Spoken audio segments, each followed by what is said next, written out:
Let's get started on race number 1, which is actually the second race of the Secureum Bootcamp because we started with race 0. So race number 1 again has a little contract snippet, and in this snippet we have a contract that is called the Secureum token, and this token is a fungible token like an ERC20 because it has addresses and balances, so amounts basically, that it maps to. It has a transfer function that does what you would expect a ERC20 transfer function to do basically. It has also a very non-standard buy function which apparently allows users to buy tokens. And yeah, that's pretty much it. So looking at the first question, it says to avoid lock of funds, the following features must be implemented before contract deployment. Now, how can funds get locked here? In this specific contract, funds can get locked by people just buying the tokens basically, by just using the contract as intended.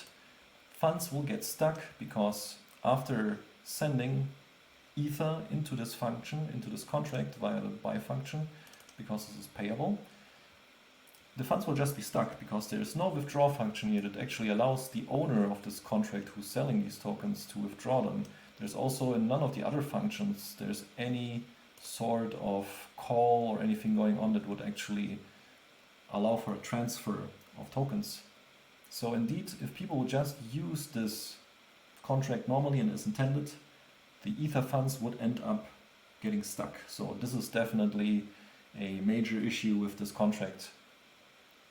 But even if this contract didn't have a buy function, Ether funds could still get stuck basically, even if this was just a standard run-of-the-mill ERC20 contract.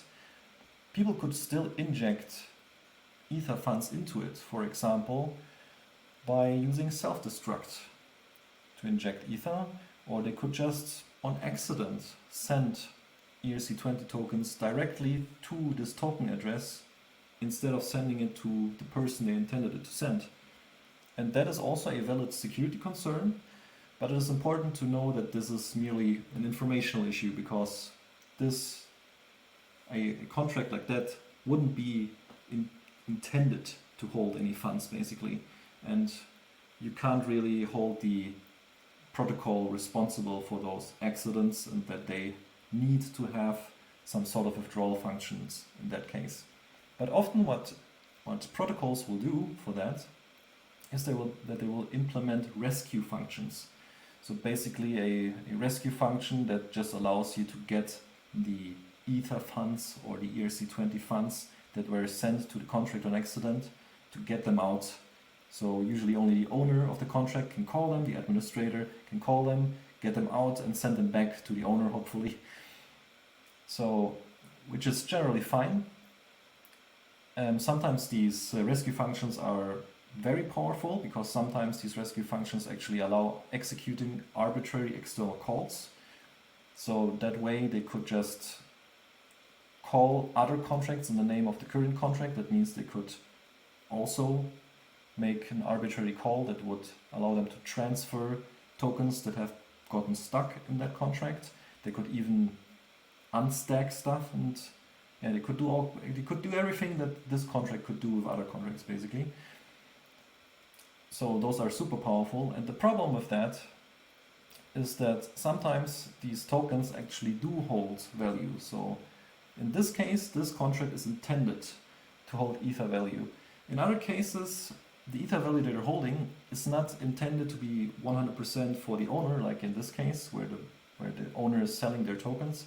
In other cases, the contract is only holding the funds for someone else, like a vault contract where you deposited some ERC20 token or Ether tokens and got another token in return basically.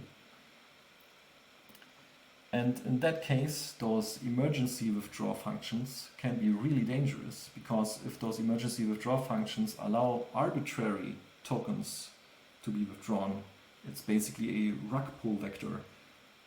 they may claim that this is only with the intention for rescuing tokens that were sent to this address on accident, but they could actually just steal all of the tokens that are in the contract for a purpose. So first of all, understand that in this case, because it is the intention here that ether value goes in and there's no way to get it out, here it is a major issue. In other cases where there's no intention for the contract to ever hold funds, in that case it would only be an informational issue, and maybe you could recommend them to implement some emergency withdraw function, but it's not really that important. And if they implement an emergency withdraw function, it should be checked that this emergency withdraw function can't do too powerful things, like withdrawing the tokens, the funds that it is supposed to be holding safely for the users, or making arbitrary calls to other contracts it is usually interacting with for other purposes. So be careful with those functions, basically. But enough of that. Let's look at how we can supposedly avoid the locking of funds in the specific contract.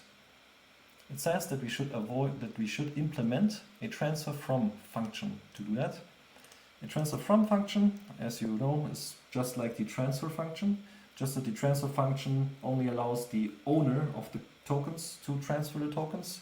A transfer from function allows someone who has an allowance, an approval to use someone else's tokens to make use, to transfer those tokens, basically. But this function would be about the in-Secureum tokens and not about the locked funds within the contract. So this option doesn't really make sense. Similarly, the second option also doesn't make sense, because if this contract had a burn function, you would probably expect it to burn funds.